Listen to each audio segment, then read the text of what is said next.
I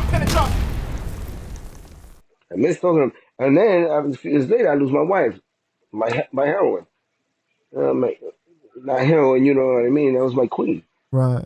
I lose her, and then I got my two best friends. You know, I'm sorry, Panchito. I know that you lost her that's good. That's good. That's good. I got to do it. And I just, I just had an anniversary. It would have been 25 years my wife and I had been married last Thursday. on your birthday too, right? So, yeah, on my birthday, yeah. Coincidence too. That wasn't done on purpose. It just happened. I didn't realize it was my birthday when it happened. Once we got the marriage license, we had to wait a few days and shit. So when it was the day, it was a weekend. It happened to fall on a Monday. And she said, "Come on, let's go." So she was dressed to go to work. I was dressed to go to work, and we go to the court.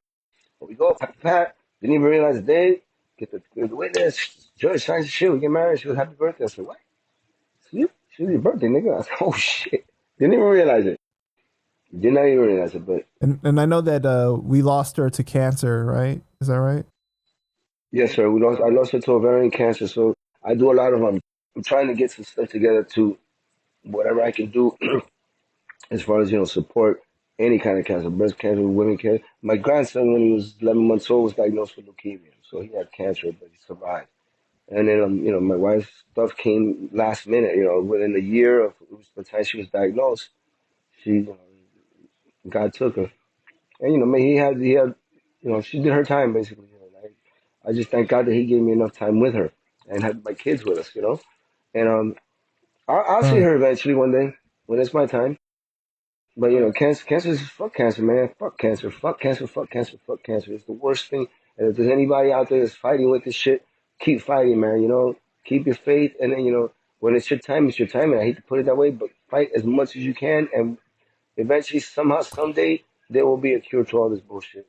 And if there's anything I can do to help and join in the fight, then I'm there, regardless. I think one of the worst things is watching the kind of like the deterioration of your loved one, like the process of it, because it's so gruesome, man. It's just very heartbreaking. But it was not. It's not easy. I live with it every day, even to this day. I still see her. I still remember the last day. I remember her holding my hand and crying, and then I took her last breath with me holding her hand. In my bed, in my room, in my house with my kids here, and her mom. I mean, our family was here. And you see this strong person all of a sudden become a baby again. Yeah. They couldn't talk, they couldn't shit, they couldn't pee, they couldn't do anything. It was like fuck. You almost feel you helpless, unuseful. Like, what the fuck else can I do? You try, and you can't. And it's just like you see somebody like that, man, it fucking hurts. I mean, you see other people, you have friends that go through it, I get it. It's hard. But when it's that significant other for one, or a brother or sister, it's not as easy as people think it is. No, it's not. Okay, cool, you're ready for it. No, nobody's ready for that. You know, Absolutely not, man. but yeah, like you said, the deterioration thing, man, that was a tough one. It was a real tough one. Well, man, rest in peace to your wife. Mm. Amen, Bobby. That's my queen. I carry her with me at all times. I got them on both my arms. Everything that I have on my arms tattooed is for her. And it means something. There's a special meaning behind everything I have. And I pray for her every day. All my passwords have her name. I ain't gonna tell you what they are, but she's still with me. My house is full of everything that's hers. Some people say, "Oh, sometimes you gotta get rid of that shit." Yeah, man. In time, there's stuff that I would get rid of, but no. Nah, man, it's still too soon. You said it's Yeah, 4 years, but 4 years is still too soon, man. yeah, I think so. Yeah, yeah.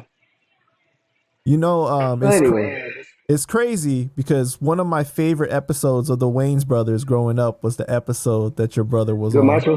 Yeah, that Yeah, shit was funny. yeah. And it That was shit was crazy when funny. I was doing research for this interview, I found that Hmm. out that he was your brother. I was like, "What?" I couldn't You didn't believe know it. that before? No, I did not know that before. I was like, Yeah. I couldn't believe it. And then like one of my favorite parts is when Marlon said he's gonna grab him by the little curly hair, which was his, Yeah, yeah, yeah. his Yeah, I remember telling you, watch out, man. I'm becoming an actor. I'm gonna nigga stick to boxing, bro. You can't have some shit. I said, my man, stick to what you know best. It's like me saying I used to box, but shit. I don't tell you. It's like me saying I'm a fucking train to fight you. You gotta tell me, nigga, shut the fuck up, sit down before you get diarrhea when I hit you. When you tell Right. me I'm becoming, I go out and say, man, stick to boxing, brother. What you mean? The macho man, like that nigga. You gonna be a macho man, but you ain't no actor man. He's Yeah, funny man, though. I couldn't believe it because I looked it up and then I was like, they were talking about his curly hair, and I was like, wait a minute, this guy looks like somebody I know. And then I looked it up, I was like, oh my god, it really is him. I was like, and I was like, dang, that's crazy, you know? Yeah.